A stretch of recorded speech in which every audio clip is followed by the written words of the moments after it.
Qual é o teu sócio? Olá, estamos aqui novamente no ar com o Corporativo SA. Mais um episódio maravilhoso com um convidado muito especial.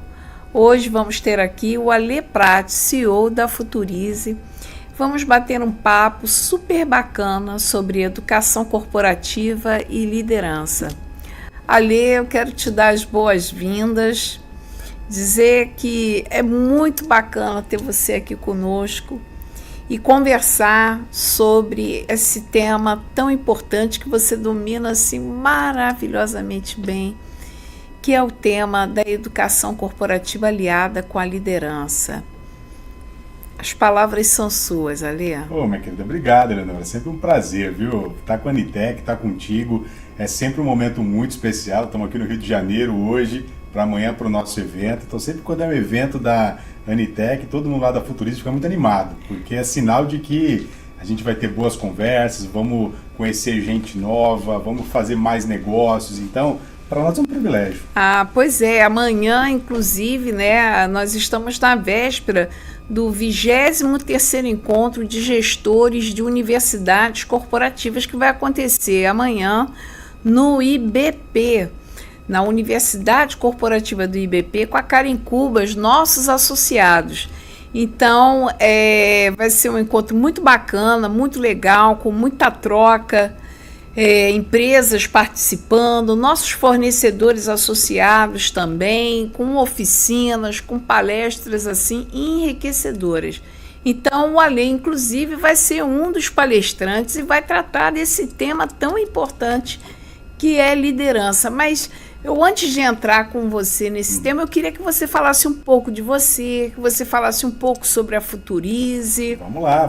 Eu sou um apaixonado por liderança, né? Por um motivo muito simples. A minha carreira toda, ela se deu por conta de grandes líderes que eu tive o privilégio de ter na minha vida. Grandes líderes que me deram grandes feedbacks, que me provocaram, que me desafiaram, que me deram oportunidade, mas que exerceram um papel muito forte de cuidar da minha evolução. Então eles me ajudaram a entender que dentro de uma organização ela também poderia ser uma grande escola, né? Um grande laboratório de aprendizagem. E quando eu fui para o mundo corporativo, quando eu comecei a assumir os meus cargos executivos, eu busquei fazer isso com as minhas equipes também. Eu busquei exercer esse papel de liderar pessoas de verdade, não simplesmente de ser aquela pessoa que cobrava, mas eu queria realmente ter um papel transformador na vida daquelas pessoas, assim como as lideranças tiveram comigo também. E eu vim de um ramo de franchising, né? Eu passei durante 12 anos trabalhando com redes de franquias, como Microlin, Instituto Embeleze, Skill, Idiomas. Eu sempre notava uma coisa: as franquias que davam certo, elas tinham uma coisa em comum: um grande líder, um grande gestor. As franquias que davam errado era inversamente proporcional. Tinha um mau gestor, um mau líder. E era engraçado, eu lembro na última rede que a gente trabalhou, a rede Skill Idiomas, a nossa melhor franquia, tinha mais de 2.000 alunos, era Imperatriz do Maranhão. Cara, uma franqueada sensacional, liderança, comercial. E nós fechamos na mesma época uma franquia em Pinheiros, em São Paulo. Ou seja, não era ponto, não era localização, era o gestor. Então eu levei isso para a minha vida durante muito tempo. Então lá em 2008, quando eu decidi abrir minha empresa, né, eu venho nessa área de educação corporativa desde 2008, há quase 17 anos então. Eu sempre percebi isso, que o meu papel então tinha que ser formar grandes lideranças organizacionais para que elas pudessem transformar as pessoas transformam os processos e os processos geram grandes resultados. Em algum momento a gente inverteu essa ordem. Então a minha grande missão hoje em qualquer organização é fazer isso, e a Futurize ela nasceu disso, nasceu desse sonho, nasceu dessa missão, e hoje na Futurize nós temos 3 grandes braços: formação de lideranças, desenvolvimento de equipes e universidade corporativa. Então a gente coordena hoje 80 universidades corporativas, são mais de 50.000 pessoas que hoje são capacitadas pelos nossos conteúdos. Então a gente hoje vive o ambiente organizacional todos os dias, o que é um grande privilégio, né? Porque eu costumo dizer que eu aprendo muito mais do que ensino.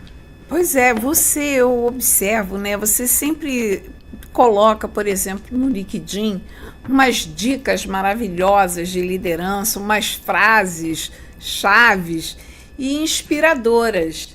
E uma coisa que eu observo também é que você, por exemplo, chama atenção para aquele que não é o bom líder, né? Como é que essa pessoa consegue, eu não sei se é ser chamada de um líder, e a instituição que ainda tem um mau líder? Sim, sim. Eu acho que a cada dia que passa, as empresas elas vêm percebendo o quão danoso é você manter uma liderança ruim, você manter uma liderança tóxica. O grande problema é que as empresas muitas vezes elas se aprisionam a esse líder, porque ele não é um bom líder, mas tecnicamente ele é muito bom. E como as organizações geralmente não fazem uma boa gestão do conhecimento, elas ficam muito presas ao conhecimento que essa pessoa adquiriu ao longo dos anos, e perder essa pessoa é sinal que eu posso perder todo um histórico, porque essa pessoa está lá com todas as informações, com todos os dados, domina uma determinada área, nunca formou um novo líder, nunca formou sucessores, pelo contrário, né? Ela é tão insegura que ela afasta. Então quando alguém do time começa a sobrepor, começa a aparecer, essa liderança geralmente ela vai afastando. Então ela vai de alguma maneira se acomodando naquele papel, afastando o talento, afastando inovação, porque tudo isso mexe, né, com a sua zona de conforto, mas ela vai ficando porque a empresa também está acomodada com aquela situação. No entanto, perder talentos hoje por uma liderança como essa é muito caro para as organizações. Não pelos custos trabalhistas, esses são os menores custos hoje. Mas você não acha talento.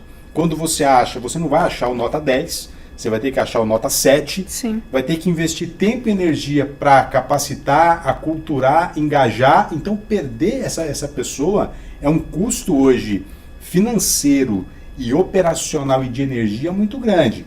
Então essas lideranças hoje que se acomodaram ali e que se defendem porque dominam a área, essas lideranças estão começando a ser questionadas em muitas organizações afastadas.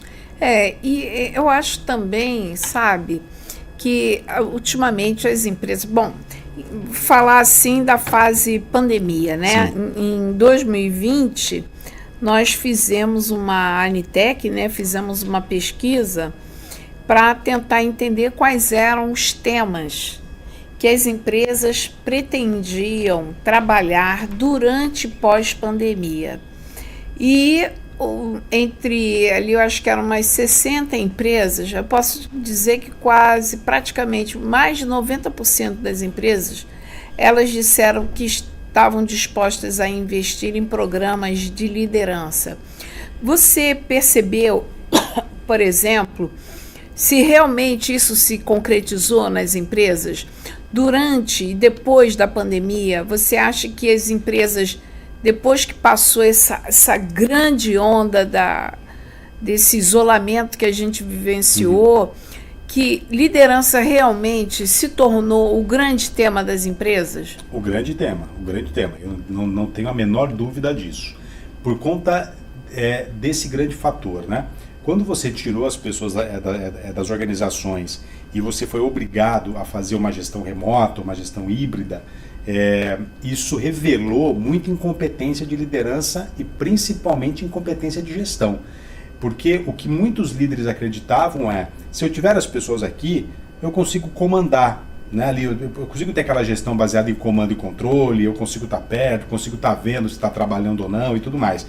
Quando essas pessoas saíram, a liderança ela perdeu esse papel de comando e controle, porque eu não consigo exercer comando e controle quando eu tenho praticamente a minha equipe toda em casa. E aí, por que revelou tamanha incompetência de gestão? Porque ele entendeu o seguinte: se antes eu olhava para aquelas pessoas e eu entendi o seguinte, se aquela pessoa ela chega no horário e sai no horário, ela contribui aqui, ela participa das reuniões, ela dá uma ideia e ela é uma pessoa bacaninha, eu acho que ela é uma pessoa que está aculturada, então ela é legal. Quando as pessoas foram para casa, esse fator comportamental, ele sumiu. Porque agora eu já não consigo ver se a pessoa está trabalhando, ou se ela está enrolando, ou se ela chega no horário, ou se ela sai no horário. Me sobrou o que agora? Avaliar o desempenho. E aí se revelou que aquela pessoa, às vezes, que trabalhava 14, 16 horas por dia, não necessariamente era a mais competente. Às vezes ela fazia isso, inclusive, para mascarar a incompetência. Porque ela ficava ali, fingia que trabalhava 16 horas por dia. Quando foi remoto, o desempenho ficou muito mais evidente. Então a grande liderança hoje passou a compreender que o desempenho importa mais do que a disponibilidade. Então Então esse líder ficou muito escancarado a incompetência de gestão e o fato de que comando e controle não funciona, aliás, nunca funcionou. Mas era uma ferramenta que se tinha, né? Então a capacitação para que o líder também se torne mais gestor, tenha mais dados na mão, consiga liderar com menos subjetividade, ficou muito forte. Então os níveis de treinamento que eu comecei a trabalhar saíram um pouco do comportamental do líder, que às vezes era muito comportamental, dar feedback, treinar as pessoas, tal, começou a ser um treinamento para o líder, mais um líder gestor. Porque se entendeu que se esse líder for um melhor gestor, por consequência ele engaja as pessoas também. Sim. Então aumentou sim o volume de capacitação, o volume de investimento e os temas mudaram muito.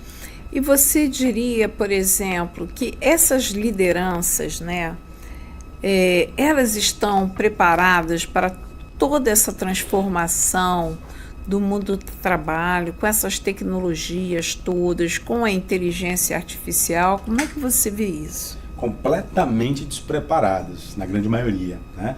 É claro que você tem muitos líderes que se antenaram a isso muito cedo. Então já vem entendendo que a tecnologia ela transformou as gerações, ela transformou as pessoas, o modo de pensar, o modo de agir, mas é uma minoria.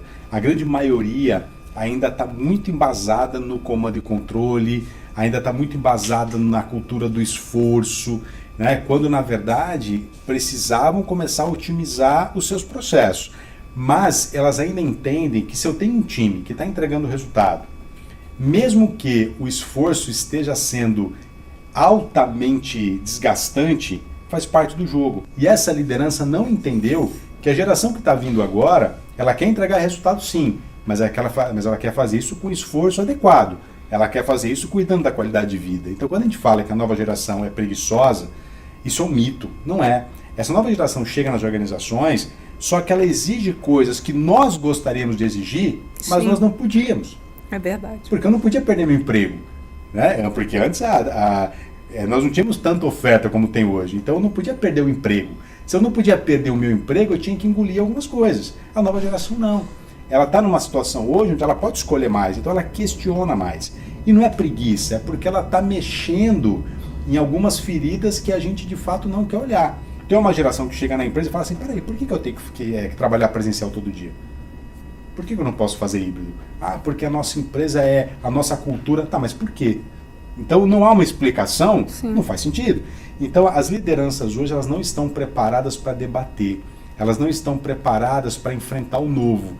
E é uma natureza nossa, né? Tudo que é novo eu tenho uma tendência a descartar um pouquinho, né? A gente não gosta de fazer aquilo que a gente não sabe. Sim. E ou essa liderança aprende de fato, a ouvir essa nova geração, porque tem muita coisa boa vindo daí também, ou a gente vai continuar com o julgamento. E esse julgamento ele não vai ajudar em absolutamente nada. E uma coisa que eu queria te perguntar, e também até em relação à questão LinkedIn também, a diferença, porque eu tenho uma pessoa amiga que ele passou por programas de capacitação, né? E sobre liderança. E aí, na vida concreta, o que ele descobriu? Que ele não tinha um líder, ele tinha um chefe. E eu queria que você falasse um pouco sobre isso. Sobre o que é, de fato, a diferença entre o líder e o chefe. O chefe é um líder, o líder é um chefe, ou são figuras distintas? Então, eu acho que em alguns momentos você tem que ser líder, em alguns momentos você tem que ser chefe. O que eu quero dizer com isso?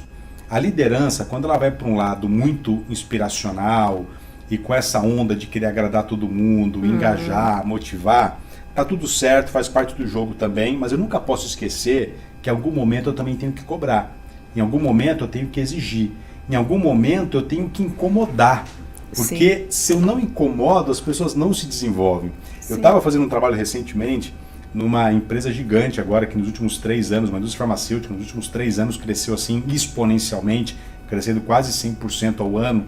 E um dos diretores falou para mim o seguinte: durante 17 anos essa empresa cresceu de uma maneira sólida, tranquila, e é uma empresa dinamarquesa, é uma empresa que tem todo um cunho social envolvido, então as pessoas trabalharam no modo mais confortável.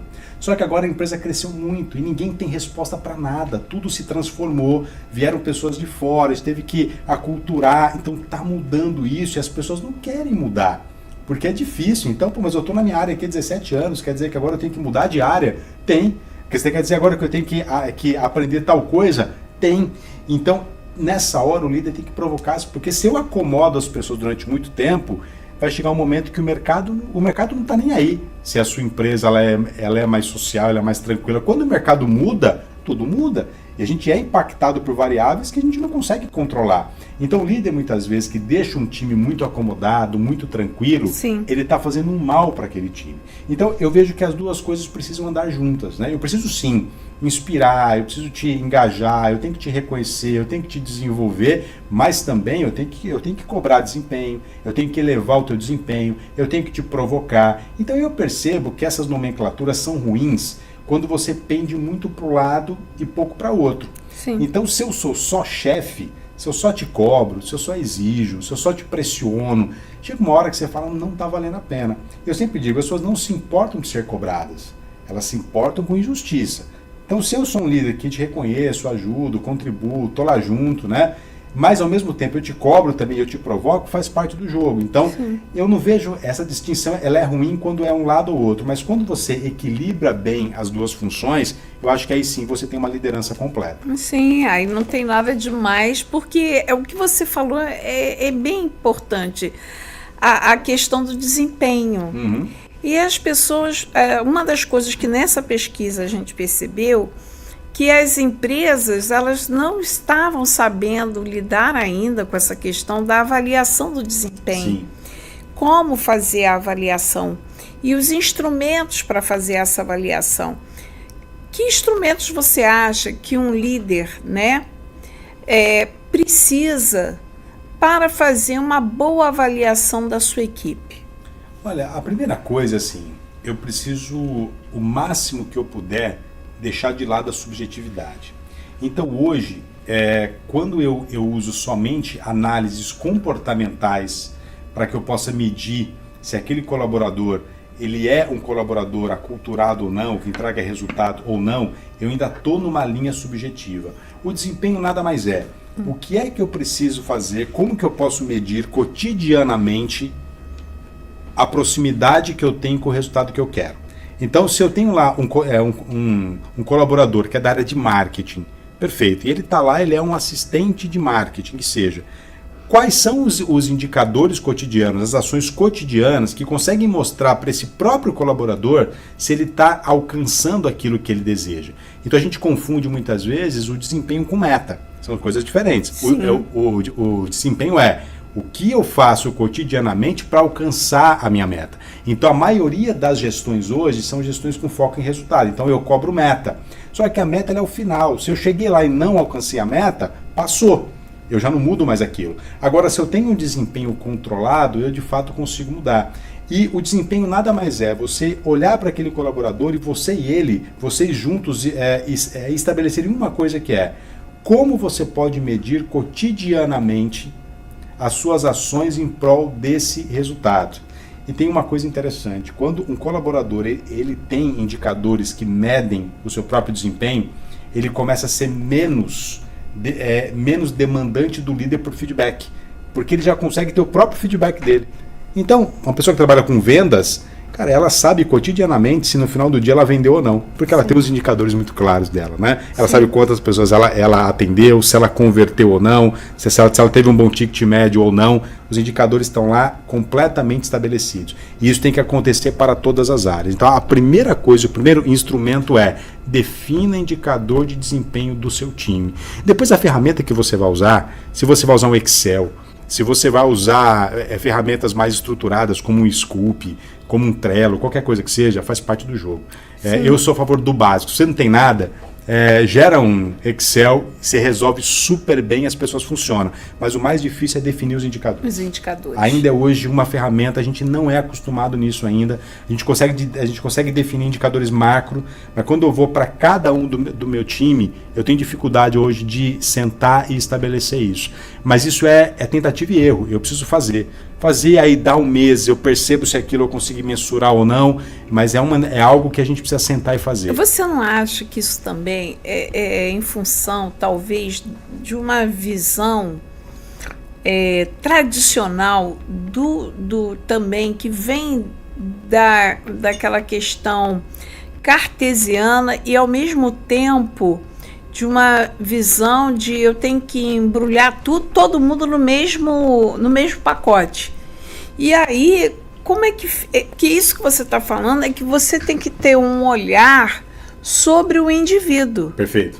Uhum. E às vezes você tem um pacote assim, gente, não tem tempo, tem que empacotar. Vamos empacotar todo mundo?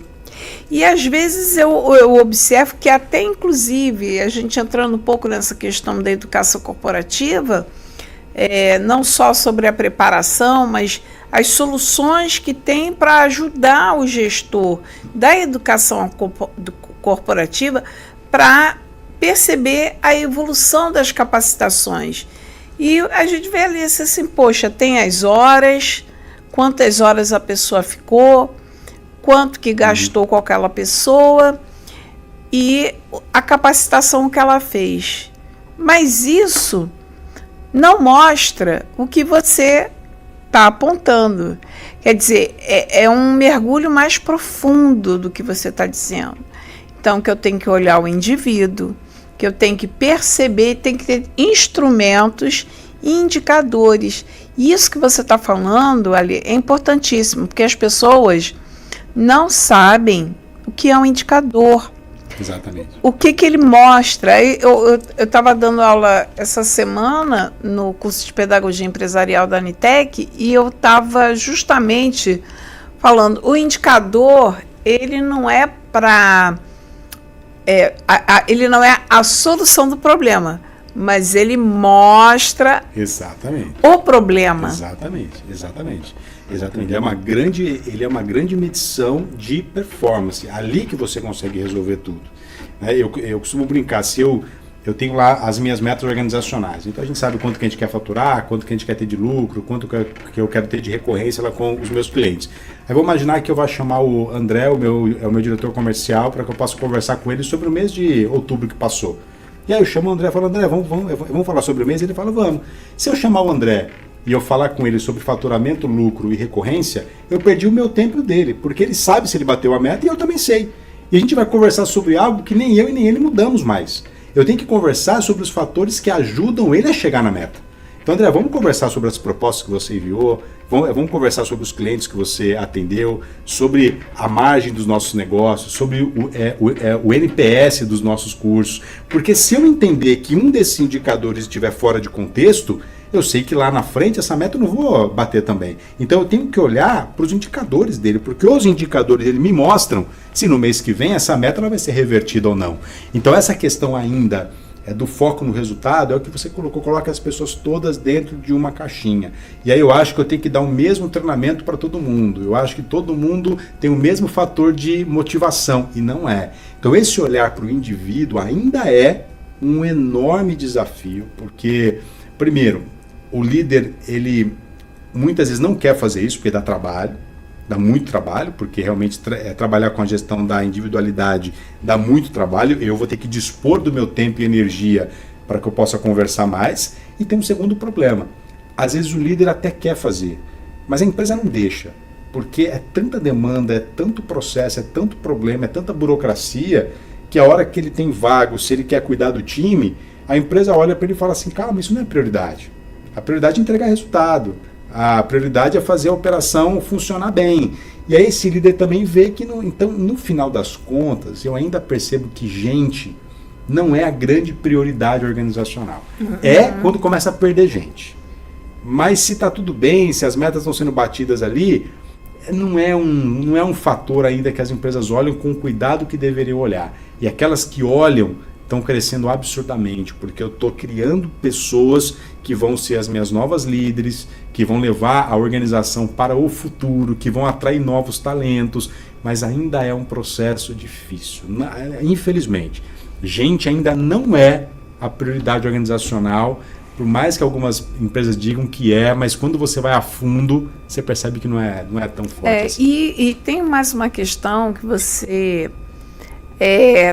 traz, que é essa dificuldade de olhar a individualidade, e que muitas vezes essa cobrança, né, você acaba deixando de olhar para o liderado e para essa individualidade, para que você possa orientá-lo, na verdade, sobre a trajetória dele, né? E acaba se tornando um ambiente tóxico. Como é que eu consigo, né? Eu não consigo pensar, né, uma liderança proativa num ambiente tóxico. Não consigo pensar isso. Não dá, não casa. Então, como é que eu posso pegar, como um bom líder, tentar dissolver esse ambiente tóxico? Porque tem uma questão que você pontuou aí, Ali, que é lá em cima, são os grandes patrocinadores, né? O CEO, o presidente, o vice-presidente, os diretores, que também precisam, né, estar antenados com essa questão, porque é o absenteísmo do colaborador na empresa. Essa é uma questão, e eu acho que principalmente depois da pandemia, é a questão da saúde mental das pessoas. E quem aguenta um ambiente tóxico ou uma liderança tóxica, né? E as pessoas, elas de fato estão adoecendo mesmo. Não está fácil, não é mimimi, não é frescura, como muitos acham que é, porque pensa bem, se eu vivo um ambiente onde eu sou pressionado constantemente, eu vivo um ambiente de insegurança psicológica, né? A todo momento eu tenho a ameaça de perder o emprego, né? Se eu não bato a meta, eu acho que o mês que vem já vão me mandar embora. Quando você é gerido pelo medo, pela insegurança, você afasta qualquer possibilidade de inovação, de criatividade, de debate, de crítica, e o mais perigoso de tudo, você afasta a personalidade daquela pessoa, porque ela passa a não ser ela mesma para se enquadrar dentro de um mundo onde ela fique mais segura. Isso, a médio prazo, é destruidor da personalidade, é destruidor da autoestima, é destruidor da autoconfiança e de muitas carreiras também. Então tem muitas empresas que as pessoas passam por essas empresas e elas involuem. Elas passam a ficar pior do que quando elas entraram, porque elas estão sofrendo. Então eu tenho muita preocupação de ambientes que não permitam que as pessoas sejam elas mesmas. E quem hoje está tentando transformar isso, infelizmente, não é o topo. Quem está tentando mudar isso é o meio da pirâmide. Por quê? Porque essas pessoas que estão no meio, nos cargos táticos, elas sentem a dor do time. Quem está nos cargos mais estratégicos não sentem a dor dessa liderança, mas são menos pessoas. Agora, eu que estou com a massa aqui, que estou trabalhando o time, eu estou sentindo o que essas pessoas estão passando cotidianamente. E a única maneira de transformar isso é você construindo colaboradores fortes. Então você precisa trazer para essas pessoas visão de carreira, elas precisam perceber que independentemente se a empresa por algum motivo não as valoriza, elas precisam se valorizar, entregando trabalho bem feito, construindo currículo, construindo jornada, para que possam pleitear alguma coisa maior. Então quando eu como gestor consigo instalar essa nova visão, essa visão de carreira, essa visão um pouco mais protagonista, eu vou criando um time mais forte que consiga trabalhar com menos impacto dessas interferências aqui. Mas eu canso de ver em treinamento meu, quando eu faço, que eu estou ali com a linha tática, e que eles me dizem assim, olha, lá em cima eu precisava ouvir isso. Né? Eu ouço muito isso. Né? Então por quê? Porque se entende que o descolamento entre realidade do que a organização quer como meta, cultura, está muito grande, e esse meio está percebendo muito isso. Sim. E geralmente é quem mais adoece nas organizações, porque a pressão que esse meio tático está sofrendo é gigante. É gigante. E como é que você falou, né, de 3 linhas, pelo que eu entendi, de atuação da Futurize Sim. em relação à questão da liderança. Como é que tem sido esse teu trabalho cotidiano com a tua equipe, a Futurize, em relação a essa questão da formação, capacitação de lideranças? Como é que vocês têm feito esse trabalho dentro das organizações? Olha, esses 16 anos, eles nos provaram uma coisa, assim, o trabalho ele tem que ser personalizado, não adianta. Então, a gente já teve muitos produtos de prateleira, como a gente tem ainda hoje, tá? Então, quando a empresa quer contratar a nossa universidade corporativa, nós temos lá 200 horas de curso, tá tudo certo, a gente implanta. Ajuda pra caramba a ter isso, porque você pode ter cursos onde as pessoas também podem, de forma protagonista, se capacitarem, mas a gente não abre mão de um trabalho personalizado. Por quê? Porque as lideranças de cada organização, elas vivem em ambientes completamente diferentes. Então, quando a gente começou a personalizar, isso faz com que a gente aplique diagnósticos, mapeamentos, entenda a dor daquele líder, converse com aquela liderança antes de implantar um determinado programa. Então, quando a gente faz um trabalho mais personalizado e a gente entende a dor que aquele líder vive, ele começa a ver mais sentido nisso. O que a gente percebeu é que as lideranças, elas não suportam mais aprender coisas que elas não conseguem aplicar no próprio cotidiano. Então você vai lá e ensina um contexto maravilhoso para elas sobre gestão do desempenho e de repente a própria empresa ela não permite que a pessoa aplique aquilo. Então você vai lá, fala sobre, por exemplo, feedback e esse líder ele sabe que a empresa não permite que ele aplique feedback todos os dias. Então eu começo a compreender que se a gente não levar um trabalho de fato mais personalizado, mais intimista e que efetivamente atenda aquilo que aquela liderança precisa, a gente não engaja mais. Então, a gente entendeu isso e aprendeu a fazer um trabalho cada vez mais personalizado nas organizações, pegando na mão do líder, incluindo mentorias, incluindo processos que ele também individualmente possa trazer algumas dores também. Então, o treinamento por si só, aquele de gaveta, ele começa a cada dia que passa a ter menos efetividade. Então uma universidade corporativa com muito conteúdo, quando a gente implanta, a gente usa esses conteúdos como conteúdos adicionais, conteúdos para que ele possa adquirir uma determinada habilidade e funciona muito bem. Mas o que realmente desenvolve é o treinamento personalizado com foco nos problemas que ele vive todos os dias. Isso engaja, transforma, gera resultado e engaja de novo esse líder para que ele queira de fato participar de novos programas de desenvolvimento. Então você tem cases aí de sucesso, com certeza. Bastante. Isso é muito bacana. Bastante. Eu queria que você desse assim 3 dicas. Sim. 3 dicas para uma boa liderança. 3 dicas para uma boa liderança. Primeiro, não queira protagonizar. O líder ele não precisa ser o protagonista da história. O que eu quero falar com isso? Não é você que tem que resolver todos os problemas, você não precisa ser um super-herói ou uma super-heroína, você não tem que ter solução para tudo, nem tem que ter resposta para tudo. É um mito isso. Um grande líder é aquele que consegue agregar pessoas em prol de objetivo comum. Então não queira protagonizar, divida tudo com a sua equipe. Quanto mais você dividir com a sua equipe, mais você vai criar um time protagonista que vai resolver problemas quando você não está lá. Eu falo que o grande mensurador de uma efetividade de um líder é quando ele sai de férias e o telefone não toca. Se ele fez isso é porque ele construiu protagonistas que conseguem resolver as coisas quando ele não está lá. Ele passou a ser um líder desnecessário positivamente. Sim. Porque onde que ele é necessário? Na estratégia. É necessário na evolução do time, na congregação disso. Mas as pessoas resolvem sem ele. Segunda dica, aplique com o maior volume que você puder a ferramenta mais importante de desenvolvimento que existe no mundo, feedback.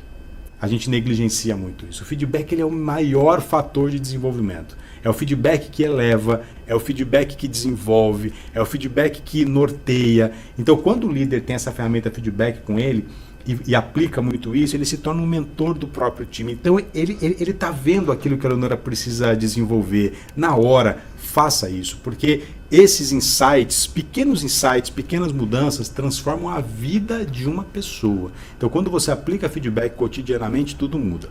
E a terceira dica, para mim, é a mais fundamental. Seja um grande gestor, Não adianta só ser líder, tem que ser um grande gestor. Então tenha os seus rituais de gestão muito bem estabelecidos, metas claras, comunique claramente aquilo que você deseja, né? Eu fiz uma enquete recentemente no meu Instagram e LinkedIn também, tem mais de 1.500 respostas. E eu perguntei assim, com quem que você gosta, com quem que você prefere trabalhar? Com um líder bacana e desorganizado, ou com um líder que é mais duro, mas totalmente organizado? 90%. Eu prefiro um líder que seja duro e organizado. Porque o líder desorganizado, ele desorganiza todo o time. As pessoas não conseguem produzir, estão sempre em senso de urgência, não alcançam resultado. Um líder que às vezes é mais firme, mas que está tudo claro, está tudo previsível, você sabe como lidar com ele, a comunicação é muito eficiente, ele leva o time ao melhor desempenho. Eu sempre falo, o melhor líder para se trabalhar é o líder previsível. Você sabe como é que se lida com ele. Tem ali, as rotinas estão claras, então quanto mais organizado você for, mais você leva o teu time ao próximo nível. Então essas 3 dicas para mim funcionam muito bem. E quando um líder deve dizer sim? Quando um líder deve dizer sim? Olha, sempre que o sim for em prol da pessoa e da organização. Ele nunca deve dizer sim para agradar. Então esse é o maior erro. Então eu vou dizer sim porque eu quero agradar e quero ficar bem na avaliação de desempenho. Eu quero ficar bem na avaliação 360. Aí ele vira aquele professor que é gente boa com os alunos porque ele quer uma nota boa também quando os alunos forem avaliá-lo, né? É um erro também. Então eu vou dizer sim quando o sim for bom para aquela pessoa e eu percebo que é bom para ela. E vou dizer sim quando for bom para a organização também. E vou dizer não da mesma forma. Às vezes o colaborador quer, mas não, porque ou não é bom para ele ou não é bom para a organização. Então o sim tem que ser quando efetivamente for transformador positivamente para o colaborador ou para a empresa, nunca para agradar. Olha, eu fico muito feliz desse bate-papo com você. Uma honra.